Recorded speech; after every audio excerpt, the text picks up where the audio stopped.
Olá, minha gente amiga, querida de Nova Resende, meu povo, comunidade da Vila dos Cafezais, como eu gosto de chamar afetivamente essa nossa terra. Estamos aqui para mais um Toró de Parpite, aquele encontro que a gente faz todas as semanas aqui com pessoas da cidade, dando voz para as pessoas que fazem coisa na nossa cidade que tem importância e que ajudam a melhorar a vida das pessoas. Hoje nós temos um convidado muito importante, ele vem de Brasília e atuou 40 anos dentro da área de agricultura, de produção de alimentos. É o João Paulo de Moraes Filho, engenheiro agrônomo, e ele foi durante 10 anos superintendente de operações comerciais da Conab. Ele conhece a nossa região, já veio por aqui, já participou de operações de café, então ele é o nosso convidado hoje. João Paulo, seja muito bem-vindo, obrigado pela sua presença. Luiz, obrigado, e aos nossos amigos agricultores aqui da região Nova Resende. É um prazer de novo estar nessa terra que me ensinou bastante sobre a cultura de café, e estamos aqui para discutir sobre as operações que a gente realiza, quais os instrumentos que a Conab utiliza para ajudar o produtor, e ter essa conversa agradável e desmistificar sobre alguns assuntos que se levam sobre a nossa empresa, a Conab, né? Então, estamos aqui para discutir e tentar esclarecer alguns assuntos e à disposição dos amigos produtores para qualquer tipo de questionamento. Muito obrigado, João Paulo. Também está aqui conosco hoje, participando daqui, nossa convidada especial, também uma especialista nesse assunto, é a Valéria Vilela, que é responsável pela nossa coluna Café em Foco. Está todos os dias no nosso jornal e hoje a gente está fazendo um Toró de Parpite especial com a participação da Valéria, que tem expertise. Como eu sou um aprendiz, eu trouxe uma profissional para tratar do assunto. Bem-vindo, Valéria. Olá, Mineiro. Olá, João. Obrigada pelas palavras, mas não sou tão especialista. Acho que a experiência maior aqui é sua e do João. E a gente vem trazer a expectativa do cafeicultor com relação ao que representa esse trabalho feito pela Conab. Acho que esse é um trabalho particular, o cafeicultor desconhece o que é feito lá dentro e pelos técnicos da Conab. Eu acho que essa é a oportunidade para a gente tirar essas dúvidas. Isso mesmo, é uma oportunidade para a gente conhecer internamente, conhecer como funciona um organismo desse tão importante para a agricultura brasileira. Ô, João Paulo, vamos fazer o que a gente sempre faz aqui. No começo, explica aí de onde você é, como é que você chegou, qual é a tua história, onde você estudou, como é que você chegou na Conab, um resumo rápido da sua vida, entendeu? Se você é casado, tem filho, fala aí, fica à vontade. Bom, Luiz, obrigado mais uma vez. Eu sou natural do Rio de Janeiro, né? Não preocupa não, que ninguém é perfeito. Não tem jeito, né? E minha mãe é aqui do sul de Minas, de Pouso Alegre, né? E meu pai foi... Isso já é qualidade. Isso já é qualidade, não tem dúvida, né? E nós fomos para Brasília muito cedo, meu pai é engenheiro civil, né? Nós fomos desde o início da inauguração de Brasília, nós chegamos em Brasília em 1961 e eu tive toda a minha infância e minha vida em Brasília, né? O seu pai, o Janjão, o Dr. João Paulo, foi com o Juscelino, né? Isso. Envolvido numa equipe do Juscelino. Isso, foi bem no início do Brasília. Ele foi para Brasília em 58, né? Já para a construção. E em 61 levou a família. E fui criado em Brasília junto com a minha irmã, né? E sempre morei lá e estudei lá. Tive um ano fora, em Rondônia, mas depois de formado. Eu me formei na Universidade de Brasília, UNB, né? Engenharia agronômica, né? E entrei na Conab por concurso em 1981, depois de formado. O Valério não tinha nem nascido. 1981, verdade. Mas antes trabalhei 6 meses na Emater DF, né? E tive a oportunidade de fazer um concurso para a Conab, passei, trabalhei pela Conab 1 ano em Rondônia, depois fui transferido para Brasília, onde eu trabalhei mais 39 anos na empresa. Muito bem. Você conhece o Brasil inteiro, né, do ponto de vista de produção, o Brasil todo. Como é que é essa experiência na Conab? A empresa, graças a Deus, sempre me deu essa oportunidade, pelas ações que ela faz, de conhecer o Brasil de ponta a ponta, né?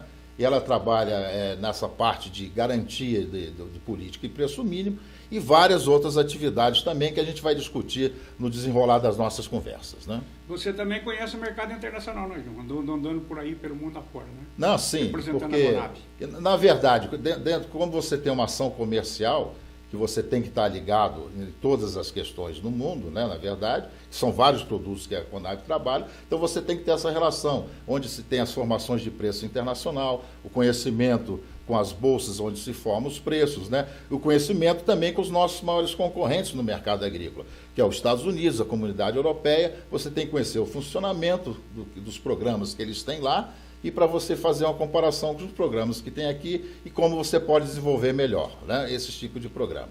Então, nós tínhamos uma relação muito estreita com o Departamento de Agricultura dos Estados Unidos e com a área agrícola da Comunidade Europeia também. Quais são os 2 primeiros pontos internacionais de maior interesse da Conab? Onde estão localizados?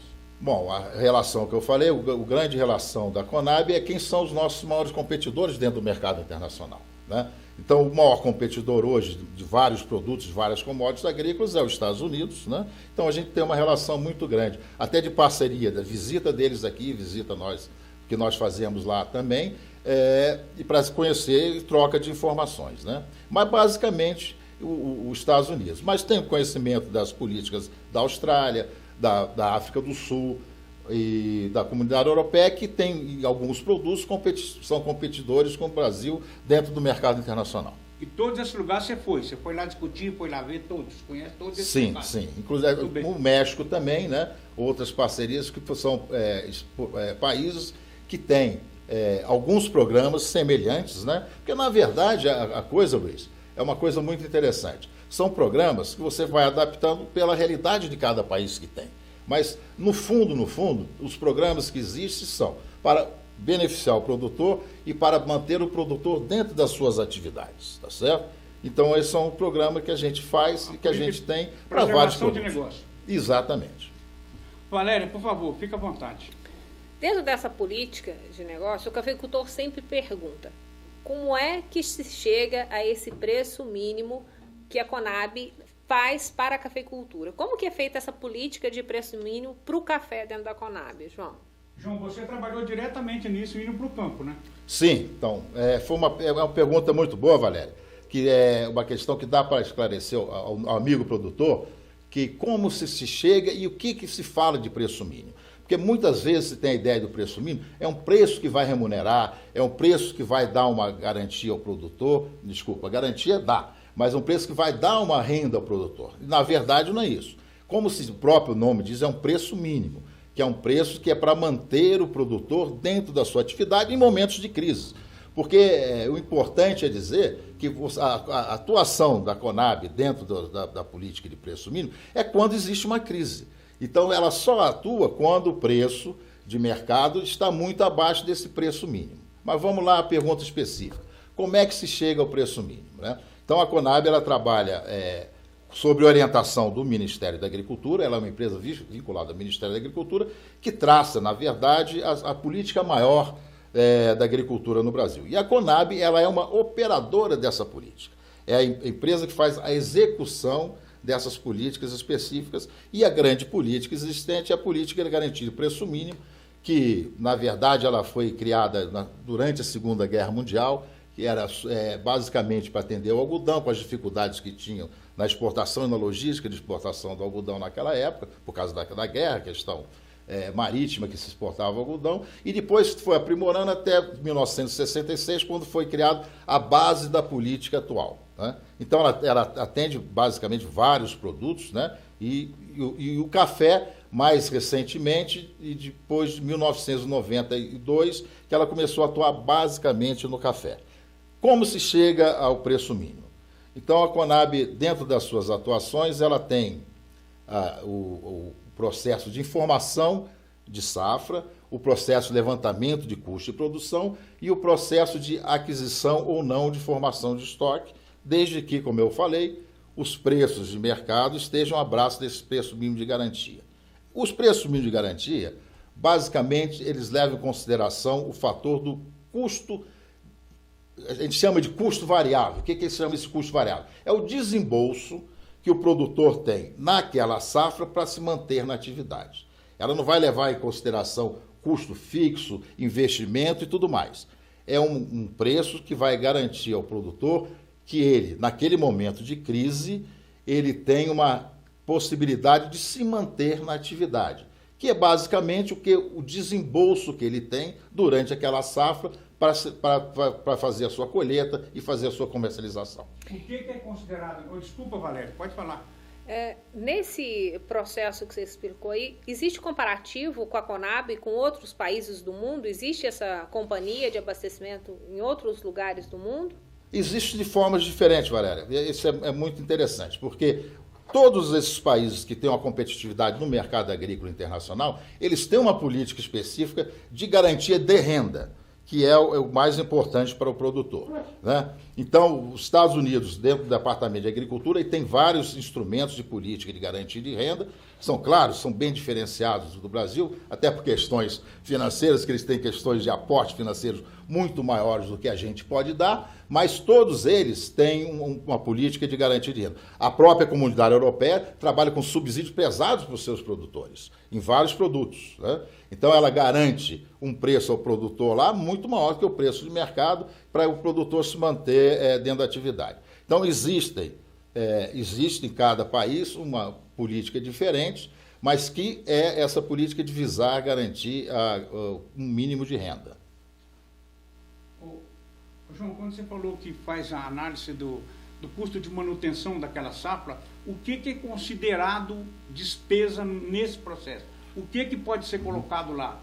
Insumo, equipamento, como é que é? O que compõe esse preço? Basicamente, o que o produtor usa na safra para fazer a colheita. Então, por exemplo, no caso do café específico, os insumos que ele usa naquela safra, o combustível que ele gasta naquela safra para fazer a distribuição de adubo ou fazer maquinário, não. O que ele gasta, o combustível para manter o maquinário.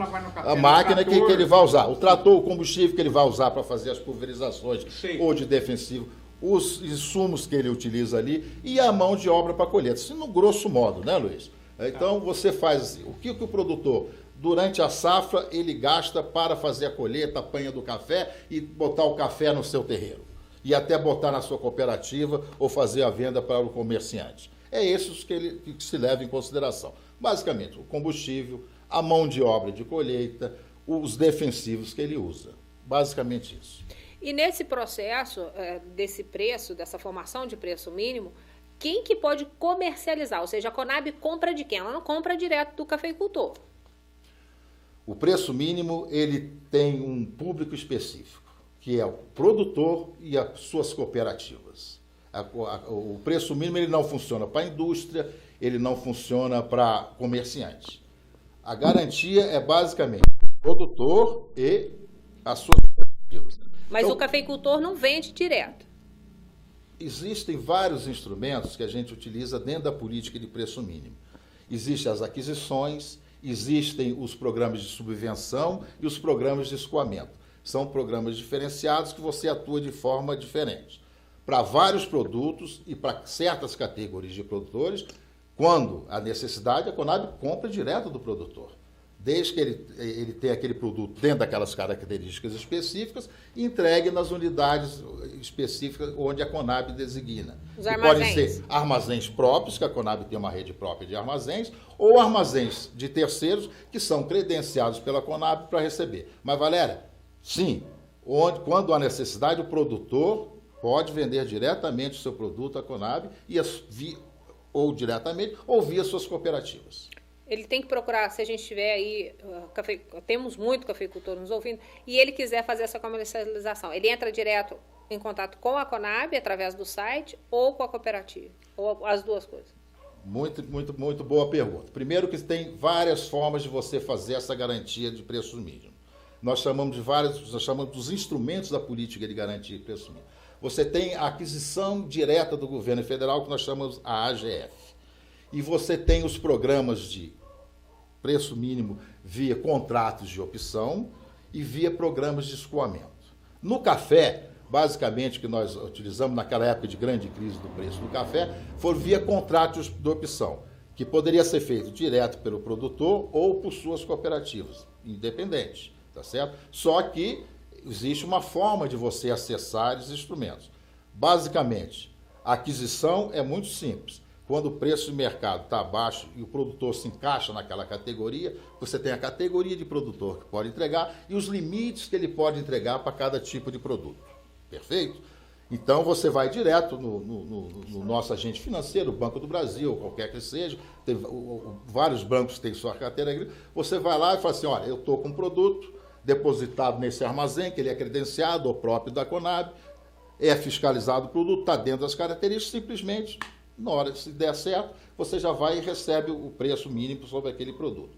E os programas de contrato de opção, que foi feito no caso específico do café, mas aí tem que ser via leilão, que a Conab tem uma central eletrônica de leilão, interligada com todas as bolsas de mercadorias do Brasil, onde você tem, aí sim, via um corretor, que você vai dar o lance, e esse lance é jogado dentro da nossa central, e você vai se beneficiar daquilo ou não. Você vai receber, você vai pagar um prêmio, é um prêmio como se fosse um seguro, para ter a garantia. Se lá no vencimento daquele contrato, você quiser entregar, entrega. E como foi entregue, nós fizemos quando houve aquela grande crise do café, a Conab chegou a adquirir, a receber de produtores de cooperativa, mais de 1 milhão de sacas. E esse escoamento, quando ela adquire, ela coloca em estoque, e quem que compra? Para quem ela vende? Né? Porque ninguém compra para fazer graça, compra para manter mercado. Quem que pode comprar o café que a Conab adquire dos cafeicultores e das cooperativas? Muito bem colocado. Primeiro, a função básica é essa garantia de preço. E depois você compra, e você tem que também esperar a condição de mercado específica para você poder retornar esse produto para o mercado, para o comércio de uma maneira geral. Na venda, qualquer comerciante, ou a própria cooperativa, se quiser comprar de volta, como exportadora ou comerciante do mercado interno, ou qualquer exportador, ela pode se credenciar a fazer a compra desse café. Tem que ser empresa brasileira. A empresa tem a CNPJ registrada no Brasil. Nesse caso, a gente está num momento positivo. A gente tem preço positivo e tem uma safra encolhida, ou seja, a gente pode ter demanda maior do que a oferta aí. A Conab, eu sei que o senhor hoje não está mais, está desfrutando da aposentadoria, mas a Conab, o senhor entende que teria como abastecer esse vago que fica aí de safra para o café? A Conab tem café hoje? A pergunta é essa. Tem café para vender hoje, se precisar? Bom, mais uma excelente questão para a gente discutir. É muito bom, e dentro da política de preço mínimo, quando isso acontece. Por quê? Porque o produtor, quando está nessa situação de preço, ele está se beneficiando e não precisa da nossa ajuda, não precisa de uma intervenção do governo, que, como a gente vem discutindo aqui, é um preço mínimo só para ele se manter na atividade. Então, nessa situação, para nós é ótimo. Quanto menos a gente atua, melhor para o produtor, de uma maneira geral. Tá certo? Então, hoje em dia, nós não temos estoque de café.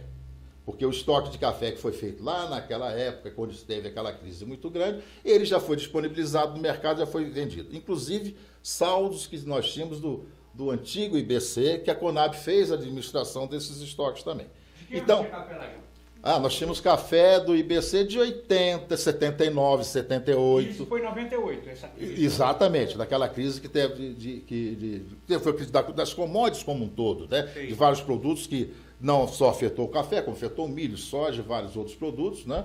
Então, foi feita a aquisição naquela época, e depois, quando o mercado reagiu, paulatinamente também, com acordo, com orientação, a gente sempre tem um contato muito estreito com os produtores, com a cooperativa, e também você não chegar, voltar esse estoque para o mercado e você atrapalhar o preço de comercialização do produtor. Então, você faz um escalonamento, com a quantidade que você faz. Então, aquele produto que nós compramos, eu não tenho o número exato, mas foram mais de 1 milhão de sacos pelo Brasil todo, mas claro, o grosso aqui em Minas Gerais, né? Comprou muito da Cospé? Bastante aqui, Nova Resende nós fizemos estoque, Guaxupé, São Sebastião do Paraíso, lá no Triângulo Mineiro, Alto Paranaíba, nós formamos estoque no Brasil todo. Bahia, Espírito Santo. Espírito Santo é outro tipo de café, Conilon, mas ele também faz parte da política de garantia de preço mínimo. Se formou muito estoque. E depois, paulatinamente, esse estoque foi botado à venda. Respondendo novamente, quem pode comprar? Na venda, qualquer comerciante, qualquer cooperativa, qualquer exportador que tenha CNPJ no Brasil pode comprar. Via leilão também. Fazemos tudo via leilão. E no caso dos armazéns, tem muita gente ouvindo aí, e se eu tiver um armazém e eu quero me credenciar. Nós já respondemos como que os cafeicultores podem vender direto. Como que o armazém pode se credenciar junto à Conab? Tem exigências que ele tem que cumprir.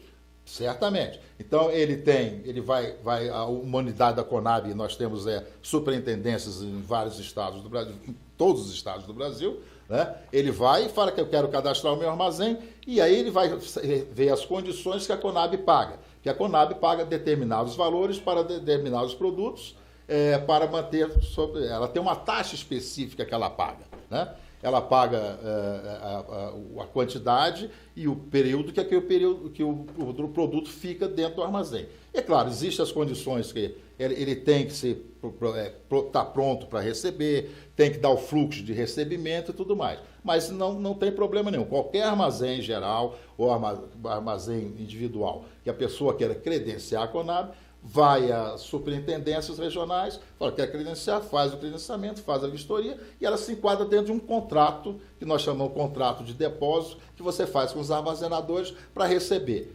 Lembrando, né, que a política, uma política de recebimento, ela é passiva, nesse caso específico, quando é uma compra direta do produtor. Então, o produtor é que vai escolher, eu tenho esses armazéns para entregar.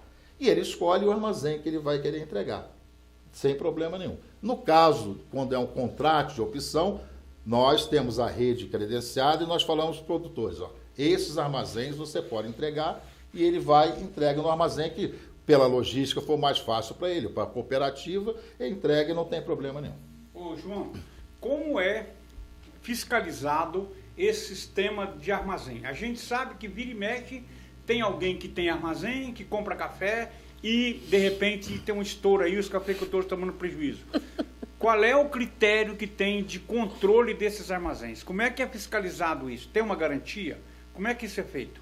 Bom, como eu falei, nós vamos nos preocupar quando existe um estoque que é entregue à Conab, tá certo? Sim. Quando é estoque de terceiro, é uma questão criminal, o armazém vai ter que se resolver com quem ele depositou. Sim.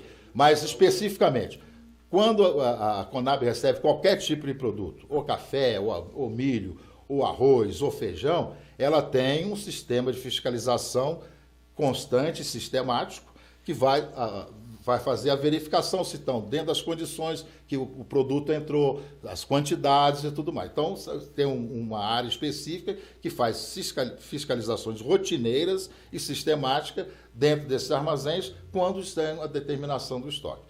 Se existe desvio, nós temos um contrato e você pode adicionar esse contrato que for na medida do possível. A Valéria está fazendo aqui, está sendo porta-voz do cafeicultor aqui. Está passando muita visão do interesse da ponta do processo. Eu quero ser o advogado do diabo. Já aconteceu da Conab ter café num determinado armazém e esse armazém cometeu o equívoco de vender? Já aconteceu? Vendeu, quer dizer, o equívoco não, o crime. É o crime. A irregularidade, cometeu o crime de vender produto, isso já aconteceu?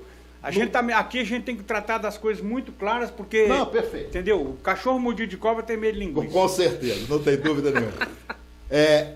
Com café, especificamente, não. Mas já tivemos problema com arroz, já tivemos problemas com feijão, já tivemos problema com trigo, de haver desvios, né? E tem uma lei de armazenagem, que é uma das leis mais antigas que existe no Brasil, de 1903, se eu não me engano, né? Que trata específico sobre os armazéns gerais e armazéns de produtos. É uma lei muito antiga. Então, você aciona judicialmente o produto, e trata como desvio, furto e roubo, realmente, né? De um estoque específico, né? Como eu falo, quando você detecta isso, você toma as medidas jurídicas necessárias. Graças a Deus, no café, né, não houve nenhum problema. Quando a gente fez aquelas aquisições, não teve problema nenhum. Pois não, Valéria, fica à vontade. Aqui no sul de Minas, você poderia dizer algumas cidades, não sei se você vai lembrar, que tem esses armazéns credenciados e se eles estão, no caso do café, ligados apenas à cooperativa ou tem armazéns particulares? Aqui, basicamente, no sul de Minas foram as cooperativas que entraram dentro do processo quando nós fizemos as aquisições por meio de um instrumento que chama-se contrato de opção. Então, Cochupé, São Sebastião do Paraíso, se eu não me engano, Machado e alguns armazéns, Varginha, aquele armazém grande que era do IBC, e passou sobre a administração da Conab. Então, na questão do café, basicamente, o recebimento do armazém fica nos antigos armazéns do IBC, que a Conab passou a administrar, e nos armazéns das cooperativas. Acho que é isso, né? Não. Você acha que é isso o quê? Ô, João, eu quero entrar num outro aspecto. Aqui, o Matheus aqui vai ter que ter uma edição. Ô, João, eu queria saber o seguinte. Há um aconselhamento, a Conab, ela pode sugerir ao produtor ou alguma política na Conab de sugerir, educar o produtor a saber o que ele tem que fazer, quais são as garantias que ele precisa ter. Existe uma política nesse sentido? Ela chega nesse processo de participar? A Conab chega nesse tipo de orientação? É muito boa essa questão, Luiz.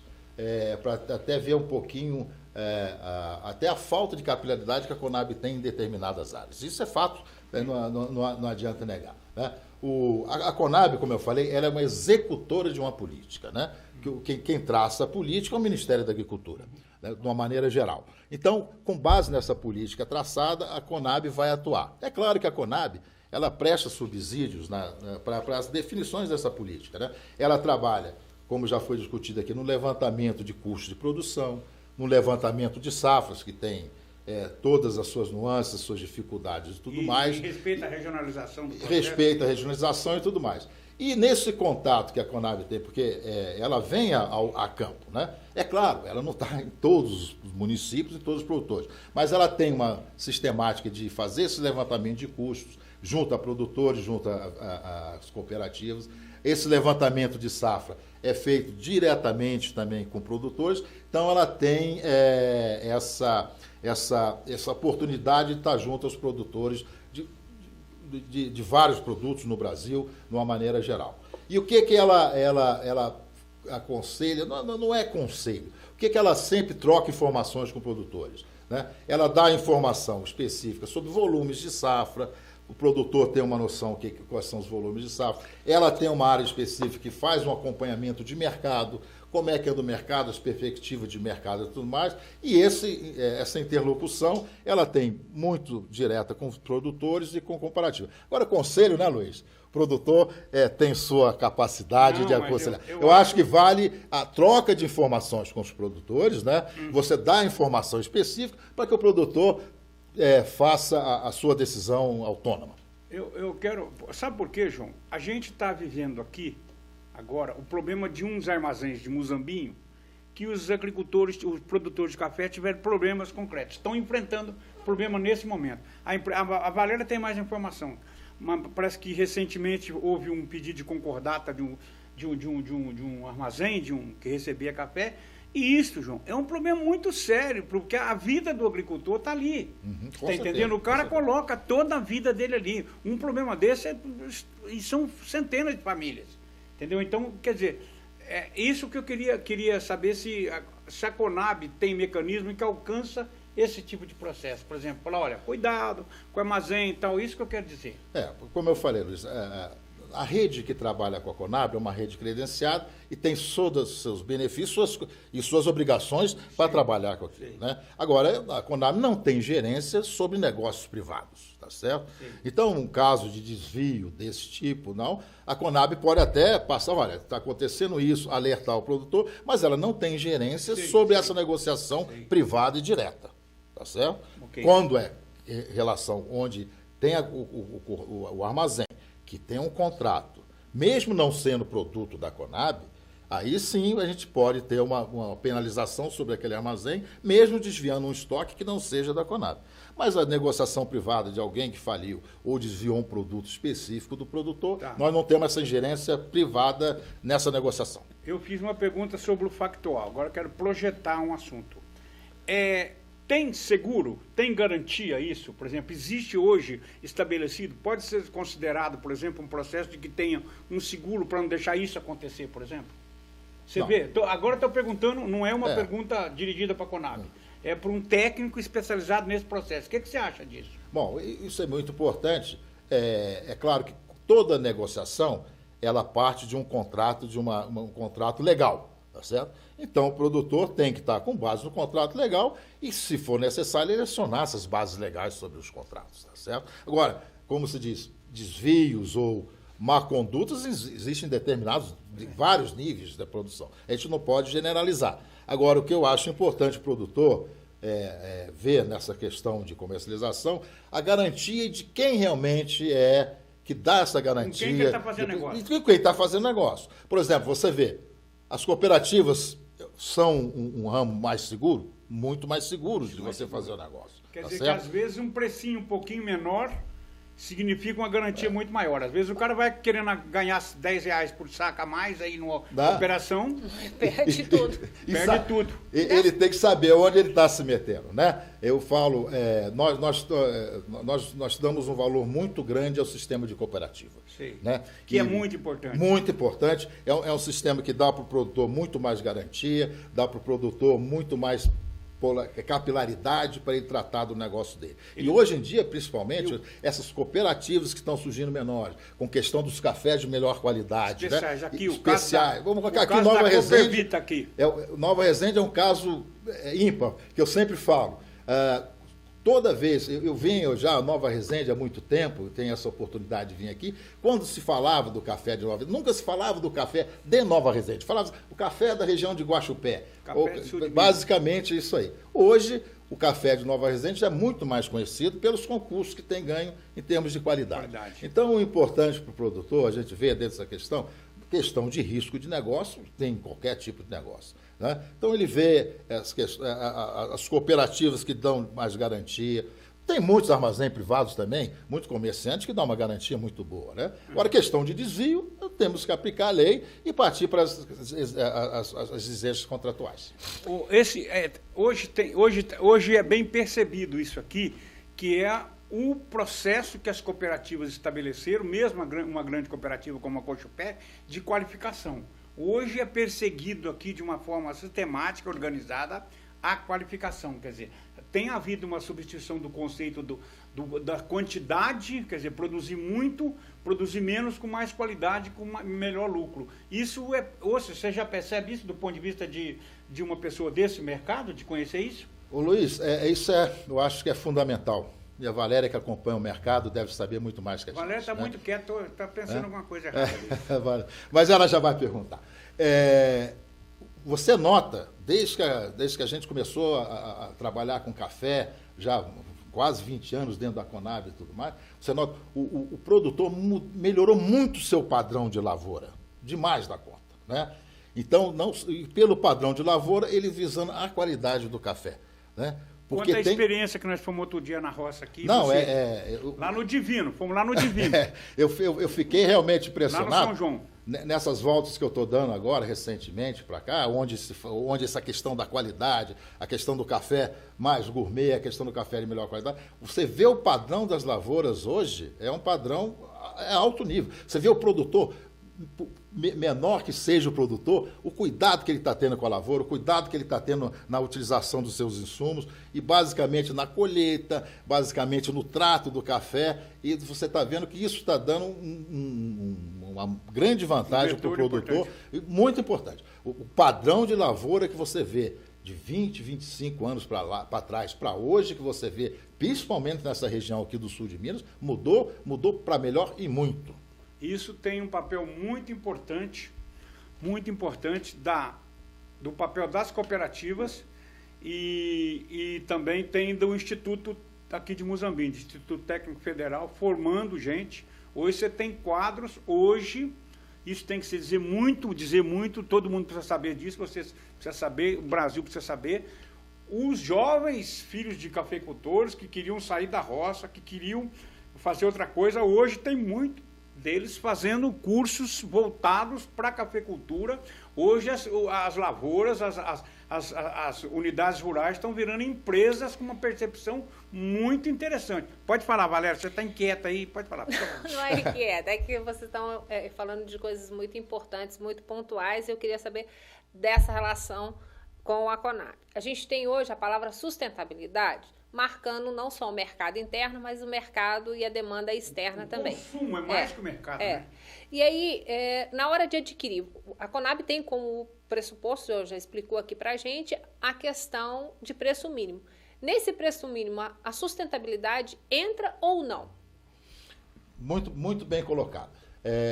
Toda a política ela vai evoluindo com as questões que se apresentam. Com as demandas que vão se apresentam. Porque a gente sabe que o café certificado, o café fair trade, como tem aqui em Nova Resende, ele tem um mercado muito certo e uma demanda muito grande. Mas numa época de crise não tem mercado para ninguém. Eu queria saber se na hora de comprar isso faz diferença.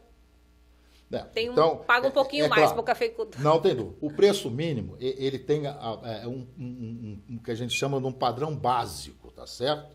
Então, ele é fixado nesse padrão básico. Quanto melhor a qualidade do produto, você também remunera mais dentro do próprio preço mínimo. Então, se você pega um café, peneira 14, tipo 6, bebida dura, que é basicamente o que dá o padrão do preço mínimo.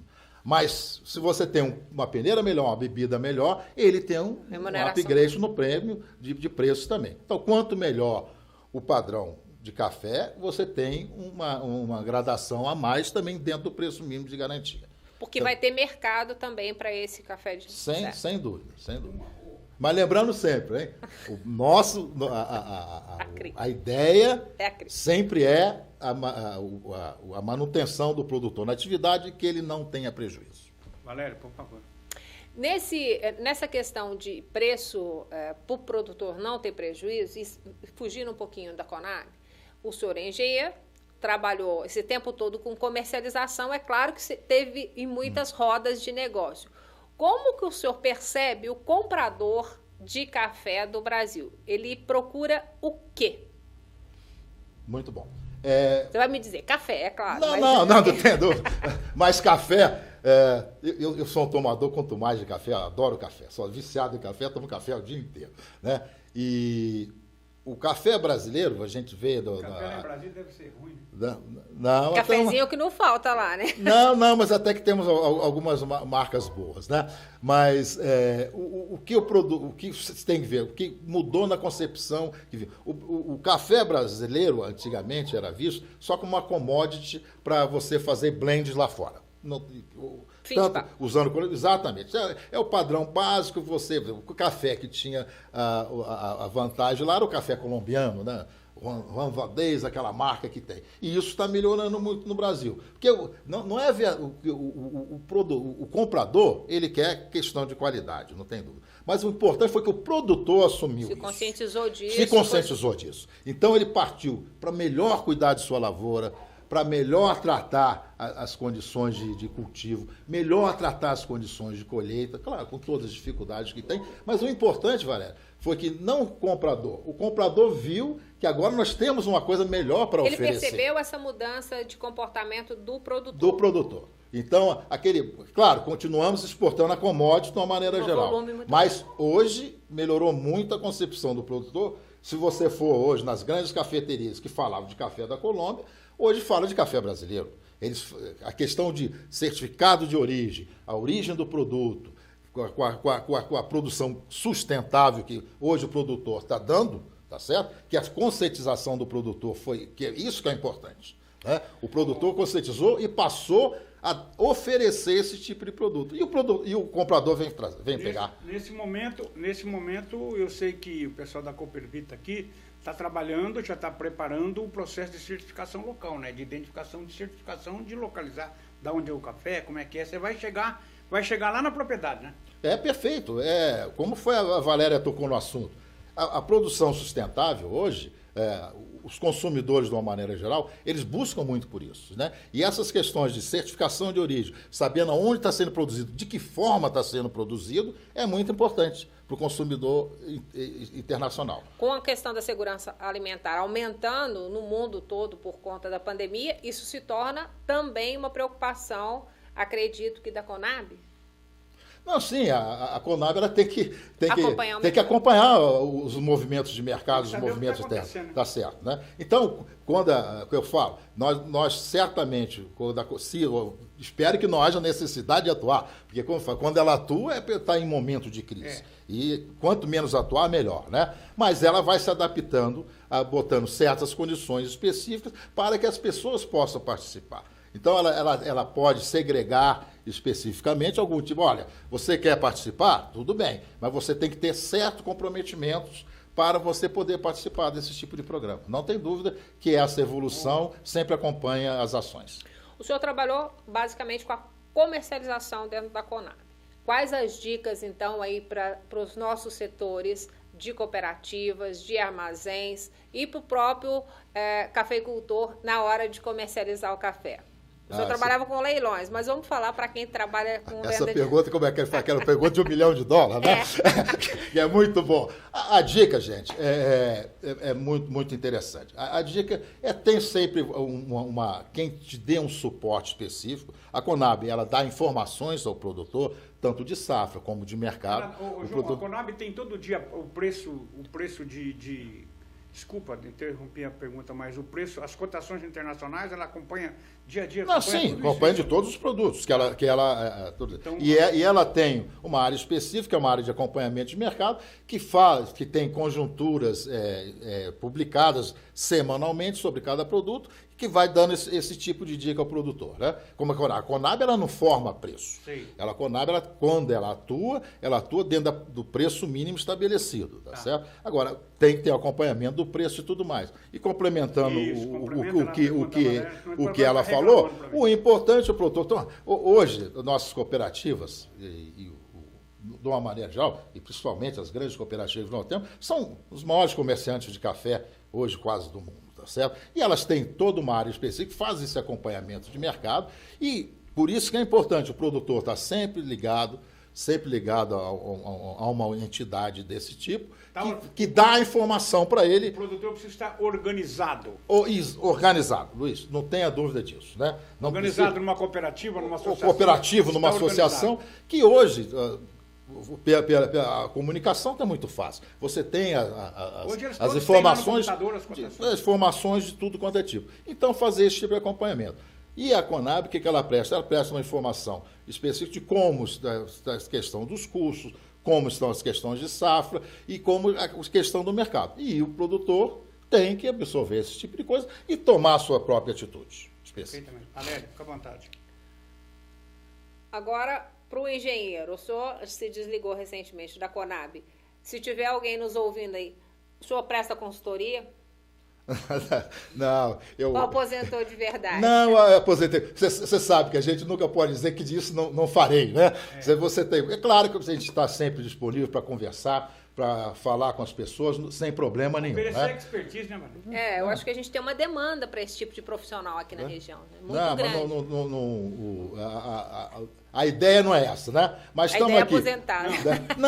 Não é questão de aposentar, não. É questão o trato com o produtor. A gente que sempre trabalhou nessa área, e graças a Deus, a gente sempre teve a oportunidade de estar junto do produtor. Essa troca de informação com o produtor, a gente está sempre disponível para discutir o que for necessário. Não, porque o cafeicultor, ele tem essa dificuldade de produzir lá dentro da porteira. Isso ele faz com maestria. Mas na hora de comercializar a safra dele, ele tem muita dificuldade. E é essa a sua expertise, escolho dizer, a sua especialidade é comercialização. De repente, está fazendo mais, né, Luiz? A gente está podendo, oferecendo mais instrumentos para esse cafeicultor saber negociar a sua safra. Acho que eu estou achando que a Valéria está querendo ser sua assessora. Me arranjar um emprego, que seria muito bom, aqui, não tem dúvida nenhuma. Né? É o seguinte... Obrigado, hein, Valéria. Ô, João, eu quero te fazer outra pergunta. Quem hoje, no mundo, forma o preço do café? Bom, quais são os pontos estratégicos para formar café? A Bolsa de Chicago, onde forma esse preço? Bom, como toda commodity, você tem uma praça específica formadora de preço, tá certo? Hoje, na questão do café, a formação de preço é dada na Bolsa de Nova York. Sim. Como o trigo é Nova York, é Chicago, a soja é Chicago, o milho é Chicago, né? O algodão é Nova York, e tem outras commodities. né? Então, a formação do preço hoje, e como o café é um produto de grande exportação, você tem toda essa condição de o preço lá fora fazer influência para o preço interno aqui, sim, dependendo das condições de logística, localização, qualidade e tudo mais que a gente já falou aqui, né? Mas a formação de preço básico é Nova York, e depois você faz os ágios ou os deságios de acordo com a logística ou a qualidade do produto específico para cada região. Então, agora eu vou a outra pergunta, de ignorante. Eu estou aprendendo sobre café de 3, 4 anos para cá, ainda não sei nada. Não, mas nós também. Quais são os fatores que determinam... É bom sempre estar aprendendo. Quais são os fatores que determinam uma formação de preço? Por exemplo, neste momento a gente sabe que vai ter uma safra pequena no Brasil. Quem forma o preço lá já está trabalhando com isso, já sabe como é que vai ser o negócio dali ou daqui. É assim que forma o preço. Eu acho que o cafeicultor lá, o cara que produz, também tem essa curiosidade, saber quais são os fatores que determinam o preço. Entendeu? Bom, essa é uma questão teórica e básica, né? Sim. O que determina o preço é a questão de oferta e demanda, não tem dúvida, né? E a necessidade do que aquele bem se propõe. O mercado tem.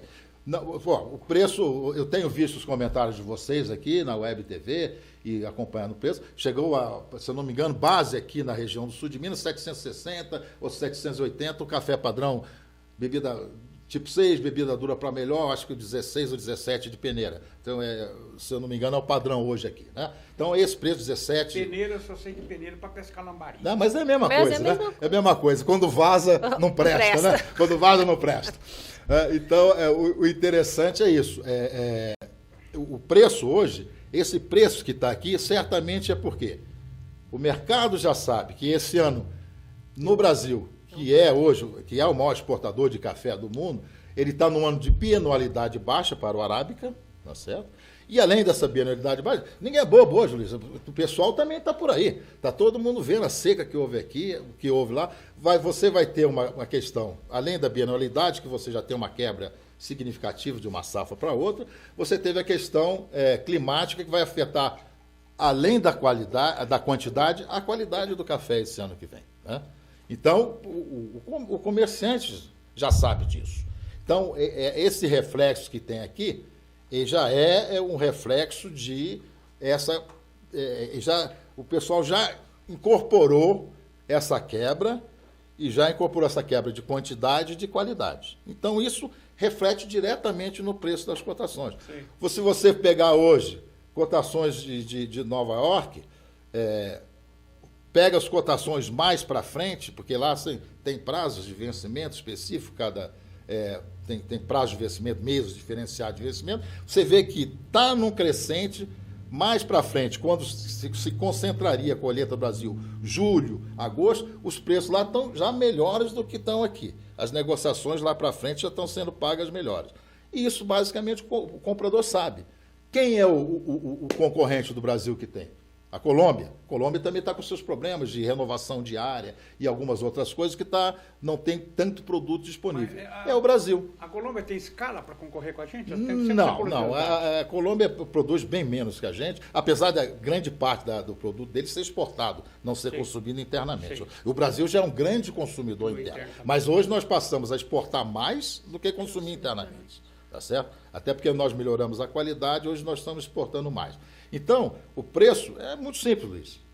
Não vai ter uma grande oferta, nem de quantidade e até de qualidade, nós vamos ter problema para atender o mercado. Se eu tiver que olhar para o futuro, você você andou esse mundo inteiro atrás desse negócio, conhece profundamente isso aí, se eu tiver que olhar para o cafeicultor, tem que olhar que mercado nós temos que conquistar. Qual o mercado que nós vamos conquistar? O cafeicultor brasileiro precisa conquistar agora, se você olhar para o mercado consumidor. Precisa criar hábito de consumir café. O que é a China? Bom, eu acho que café é como vinho, tem várias nuances, né? Sim. E eu trato o café de uma bebida que também tem várias nuances, várias coisas. E isso é importante, que isso já está acontecendo, né? Então, café tem para tudo, todos os tipos, né? Você tem um café de padrão de bebida que se adapta melhor às condições aqui, e para café que tem vários consumidores que querem café de outro tipo de condição, né? Então, o que você tem que ver? Você tem que ver quem são vendo o futuro. Quem é um concorrente do Brasil que pode entrar no mercado atrapalhando? Hoje você não tem quase ninguém. Pois é, mas estou falando do mercado a ser conquistado para consumo. Mercado é onde tem gente para comer e para tomar. É China. Índia, né? Você acha que a gente vai vender para a Índia? Né? Agora, realmente, o padrão lá, você vai ter que... Ele tem um padrão cultural um pouco diferente, né? Que lá o tipo de bebida é um pouco mais... Eu acho que com a população, a urbanização chinesa que está vendo... O êxodo está acontecendo lá, o êxodo rural. Você tem hoje mais gente urbana na China do que no Brasil, do que uma população americana. Né? E ele muda o seu hábito e certamente o café, que é uma bebida excepcional, extraordinária, ele vai passar a tomar. Então você tem que visar esse tipo de mercado para você atingir esse tipo de mercado. E com vários padrões de bebida. Vários padrões de bebida. Sim. Não precisa ser a bebida top de linha. Você pode usar vários padrões de bebida. E concorrentes hoje no Brasil, quem tem condição de se plantar café hoje, não tem ninguém que possa ter uma escala que o Brasil possa ter e uma oferta que o Brasil possa ter para o mercado. Considerando que o Brasil está crescendo muito em qualidade. Valério, mais alguma pergunta? Pode ficar à vontade. Qual o café que você toma? É do sul de Minas? Olha, vou falar para você o seguinte, já estou preparando aqui, já estou vendo aqui com os produtores aqui para levar, porque quando eu passo o café lá, Luiz... É coado, então. É coado, né? Café é coado, né? Eu gosto muito do café coado. E quando eu passo lá em casa, eu ponho o café, aí os vizinhos falam, o que você está fazendo? Eu falo, eu estou fazendo café, né? Porque o cheiro realmente é diferente, a qualidade da torra, o padrão de granometria aqui, é um outro tipo de café. Eu tendo a oportunidade de levar o café aqui do sul de Minas, né? Em homenagem também. E de Nova Resende especial, né? Começa a falar Nova Resende, entendeu? Nova Resende. Luiz, que eu falei, o padrão, você discutia café há um tempo atrás, eu falei, eu vou em Nova Resende, eu vou lá, fico lá na casa do seu Lica, e fico andando pelos cafés, mas Nova Resende, o café é Guaxupé. E hoje o pessoal está conhecendo mais o café de Nova Resende como origem. Então isso é importante, essas condições de certificação de origem do café do sul de Minas e especialmente aqui da nossa região de Nova Resende. Valéria. Bons cafés. E em Brasília tem lugares específicos para se apreciar um bom café aqui do sul de Minas. Já tem café, inclusive, certificado lá nas cafeterias. Não sei como que está o movimento lá, se já está podendo ir tomar um cafezinho na cafeteria, mas tem café de Nova Resende em Brasília. Muito bem. Muito bom. Eu só quero, estamos perto do final aqui, uma pergunta seguinte. Você já, não sei se você tem percebido, João, acompanhando, que a pandemia mudou o modelo de consumir café. As grandes cafeterias não estão podendo atender, estão fechadas, estão atendendo drive, né? Compra ali e vai tomar em casa, e aumentou o consumo do café em casa, né? Perfeito. Entendeu? Isso é um fator muito importante também, né, para o mercado de café, né? Eu vou falar como consumidor, né, Luiz? A parte do varejo eu não entendo muito, mas eu vou falar como consumidor, certamente, né? Vai ser um consumidor diferente, né? Conhece o processo. Realmente hoje, você nota que com essa questão de você estar mais restrito às saídas e tudo mais, você está tomando muito mais café em casa, né? Não tem dúvida, né? Mas é ruim porque o café socialmente é muito bom, muito importante, né? Importante. Você é uma cafeteria, como você falou, sentar, tomar um cafezinho faz parte, né? Além de ser estimulante, né? É muito bom. E tem o convite, né? Vamos tomar um café. Vamos tomar um café, uma forma de marcar uma conversa, vamos tomar um cafezinho uma hora dessa. Vamos tomar um café. Eu acho bom café, né? Um bom café. Mas é que eu falo, agora falando com o consumidor, melhorou muito o padrão nosso de café. E quem tem a oportunidade de pegar um café aqui, como eu tenho, do produtor, me trazer direto da roça especificamente, é um outra coisa. Você recebeu café na janela. Te dá um outro gosto, um outro sabor, né? De você. E eu sou tomador de café acostumado, né? Então, realmente, você tendo essa oportunidade. E, realmente, mesmo o café de consumo interno tem melhorado, não tenho dúvida, mas vamos melhorar o padrão nosso do café, ainda mais esse café hoje de qualidade que nós estamos tendo aqui. Eu acredito que esta onda de consumo que aconteceu aqui no Brasil, acho de 15 anos para cá, não sei precisar a data, 10 anos, 15 anos, do consumo em vinho, de ter especializado, todo mundo ficou especializado em vinho, e o vinho, porque o buquê, porque não sei o que tem, essa coisa toda que teve de vinho aí, as pessoas se colocaram para entender, fazer curso de vinho, o Brasil se encheu de sommelier, que é o especialista em vinho. Eu acho que a gente está caminhando para a questão do café, com esse mesmo tipo de comportamento, com uma mudança fundamental, porque nós não produzimos muito vinho, estamos produzindo bons vinhos, mas ainda a maior produção dos nossos vizinhos aqui. E o café, nós vamos poder ter expertise, porque nós somos os maiores produtores. Então, quer dizer, vai ter um ganho de qualidade nisso para a gente, que acho que é muito importante. Com a pandemia, falando bobagem, né? Aqui, pode ficar à vontade. Não, eu acho que com a pandemia os cafeicultores ficaram mais nas suas propriedades e viram as várias nuances e possibilidades de negócio. A quantidade de marcas próprias aumentaram, essa possibilidade de venda direta que você disse. Antigamente você tinha que vir a Nova Resende e comprar lá na casa do produtor. Às vezes a gente não dá valor nisso aqui no interior, mas hoje o que esse cafeicultor está fazendo? Ele põe o café e vai entregar, às vezes em São Paulo, Campinas, uma cidade maior, de porta em porta, uma quantidade significativa. Ou ele faz essa venda online direta. Então tá realmente isso que você está falando. E hoje, por exemplo, você vem em Nova Resende, você compra de um determinado produtor. Da próxima vez, você vai querer visitar outra propriedade e comprar de outro produtor. Então, os cafeicultores também descobriram isso, que receber o comprador lá na lavoura é um negócio. E com a pandemia, muita gente deixou a cidade grande e veio morar. A gente tem notícia aqui na região de fazendas que transformaram a sua área de colonos, né, aquelas casas que às vezes estavam paradas ou guardando equipamento, em moradia para grandes empresários, e se tornou uma alternativa de negócio. Inclusive turística. Nós vamos fazer um programa aqui. Estamos discutindo isso aqui.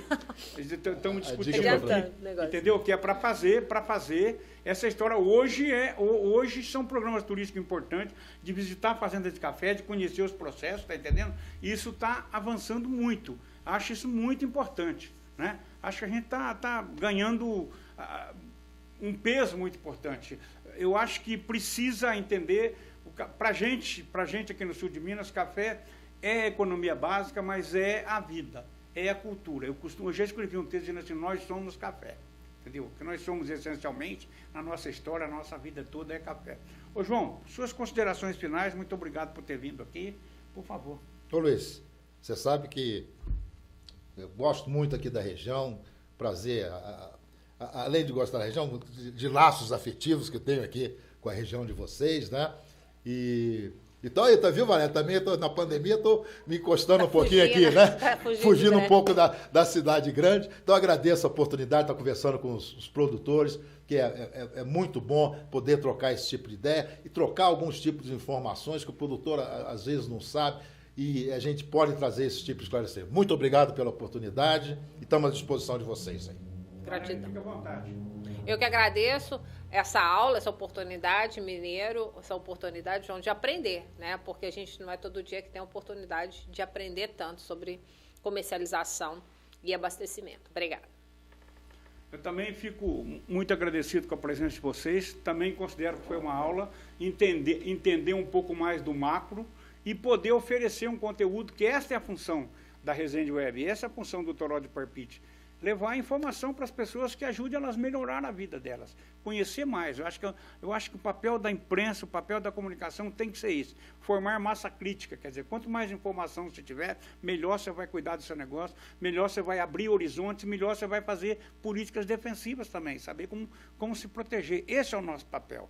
Então a gente fica feliz de poder ter oferecido essa conversa aqui, uma longa conversa, boa, fora do padrão do Toró, mas é o que interessa. Agradecer a paciência do Matheus, que fica aqui na direção geral, cuidando dos nossos interesses, de tudo aqui, tomando café, os nossos amigos de casa, que estão sempre nos acompanhando, todos os cafeicultores, entendeu?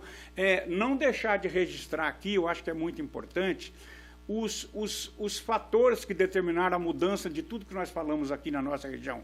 Falar do Instituto de Muzambinho, do Instituto Técnico de Muzambinho, super importante, muito importante. Falar do papel da cooperativa da Cochupé, do ponto de vista de ter mudado muito mais que a prática de produzir café, mudar o modo de vida, estabelecer qualidade de vida para as pessoas, né? Estabelecer parâmetros para a família das pessoas. O processo da melhora é verticalizado.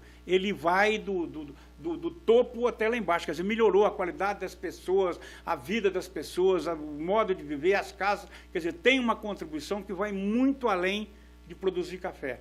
E depois você tem agora as outras pequenas cooperativas, que é o caso da Coopervita, essa rapaziada que vem com uma coragem danada, estabelecendo um novo padrão de produção voltado exclusivamente para a qualidade. Então você percebe que tem um desenvolvimento maravilhoso em toda essa linha da produção de café, né? E este é o nosso caminho. A gente tem que ter a percepção que nós estamos no lugar certo, na hora certa, entendeu? Com um horizonte maravilhoso. Eu sou otimista pra caramba, entendeu? Eu sempre digo isso. Então, eu acho que é muito bom discutir, é nosso papel conversar muito sobre café, fazer muita coisa sobre café. Estamos aqui para fazer isso. E na hora que terminar aqui, nós vamos tomar um café. Muito bem, muito obrigado, meus amigos, que acompanham a gente aqui na Resende Web TV. Estamos sempre aqui com o Toró de Parpite. E foi uma conversa muito boa. Domingo que vem a gente está aí de volta com mais um Toró de Parpite, sempre com coisas interessantes para vocês. E como eu sempre encerro aqui, viva Nova Resende, viva a Vila dos Cafezais, por favor, viva a Vila dos Cafezais. Bate palma aí, Matheus, para aumentar o barulho. Vila dos Cafezais. Muito obrigado, um abraço.